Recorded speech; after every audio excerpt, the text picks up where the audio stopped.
So our story started in 2007 when Braden was diagnosed with a form of cancer called neuroblastoma, and we were given a 30% chance for 5-year survival at that time, and we thought we had it beat, but it came back in 2009, and when it came back with the words "no known cure."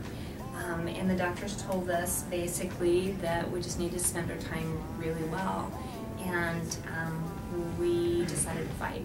And so we started traveling between here and the Children's Hospital of Philadelphia and getting treatments, and we got really lucky, and we've been fighting his cancer for a little over 5 years, and he's in a second remission from his cancer right now. So we are very, very fortunate. The very first, when he started his chemo, my initial reaction was just disbelief. I mean, I couldn't really, I kept waiting for them to come back and tell me that there was some sort of mix-up, that it really wasn't cancer, or it really wasn't him, the files got mixed up. So you just go the whole disbelief route where you can't believe that you're really going through this. And then I got really angry that my kid was sick, and he had a 30% chance of living for 5 years. And he's just a little guy. He was only 3 at the time, and then I kind of got my game face on, and we just went in and we started fighting full force to try to get more time for him and to try to get him cured. So it was very scary, and it was a lot of work, and all of our lives were just completely dedicated to try to make him well, and in the process, we're hoping we can make other kids well. You were 4 years old. Yeah. So what's it been? I honestly don't know. Has it been kind of different having a brother with cancer? Yeah, because, you know, I'm not really a normal kid. How so? Because, you know, my mom's always telling me stuff about all this, like, money fundraiser. It just doesn't seem normal. It's different, isn't it? So is it kind of strange to have, like, your family, your mom and your brother down at the hospital all the time while you were at home with Dad, and we were kind of split in 2 different places for about a year? Mm-hmm. Yeah. So tell me a little bit about that. But, you know, usually my mom and Dad are away a lot. Usually my dad, because he's always on business trips, so, you know, it's just kind of, I don't really know how to describe it. Okay. It just felt different. Yeah, it's a little different. It definitely is hard to be the sibling of a kid with cancer, because so much of what you're doing is trying to fight for this guy's life, and the siblings in the meantime are the ones that kind of have to, they're not getting as much attention or not. I mean, you know, and really so much of what we do is based around all of this, that it is different. It is a different kind of normal than what his friends have. And so we've had a lot of really great friends that have reached out and done stuff to help Zach. They'll take him different places and do different things with him. And so we're very lucky that we have some really good supports like that. Braden does have autism. And we've known since he was about 8 months old that that's probably what he had. And so we have done with the cancer, it's been kind of a split effect. There's some good things and some bad things. The bad things are that people were coming at him all the time with needles and poking, and he was nothing was ever the same. It was never reliable. Every day was different, and kids with autism kind of need that routine. And he really didn't have a routine, so that was hard for him. On the flip side, I think that having been in the hospital where people were constantly poking and prodding and nothing was always routine probably helped him, because he didn't ever get into a patterned rut, and he had to continue to accept things that were different, accept changes. The other thing that I think is a big blessing with the autism is he has no idea that he has cancer. He doesn't understand that. He has no idea that they told him that he was going to die. He never knew that the doctor said, "Braden Hoffman, you're going to die." So he just kept fighting. And every day he got up, and every day he played, and he wanted to go to the park. And so his mind has always been very positive about, you know, when I don't feel good, but I'm still going to go play. And I think that has been a tremendous help to him.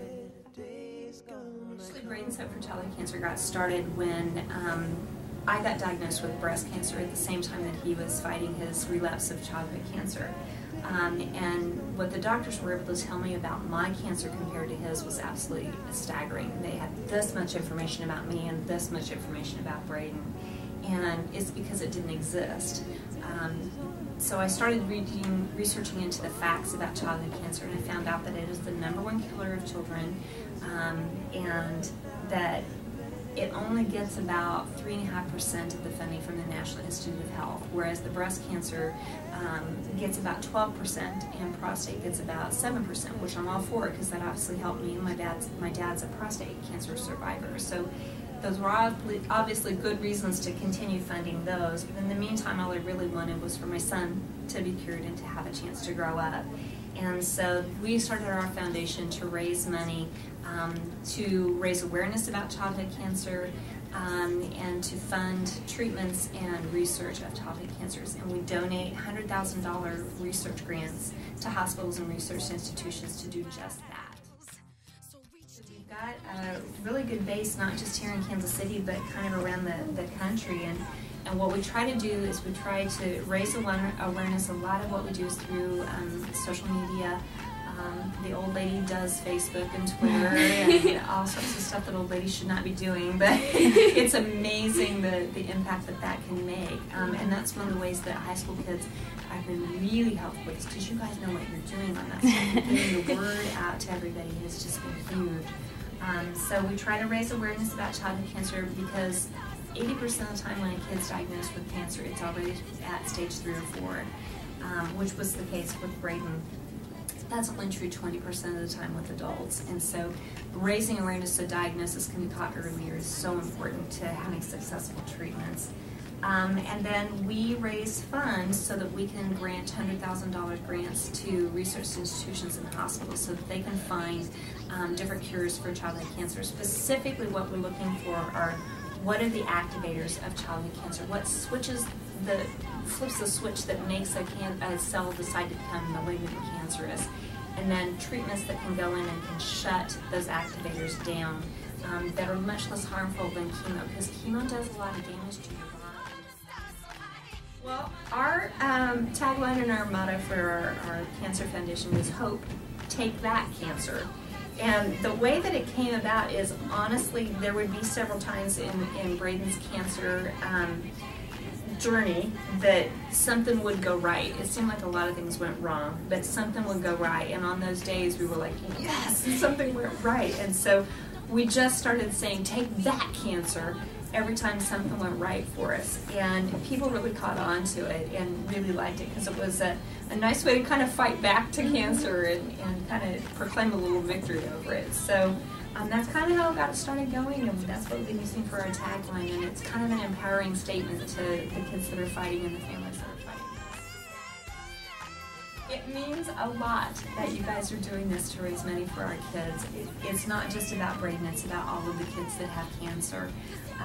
And when I look at him and I see him going to 2nd grade and I see him sitting here beside me right now with hair and doing well and wanting to play with Hulk like any normal kid, it means so much that other kids are reaching out to help kids like Braden and to help other teens that are going through this. I mean, we have babies that are just brand newborn that still have cancer, and it means so much that people care and they're reaching out to try to help us to find treatments for these kids so that they can have a chance to have a future.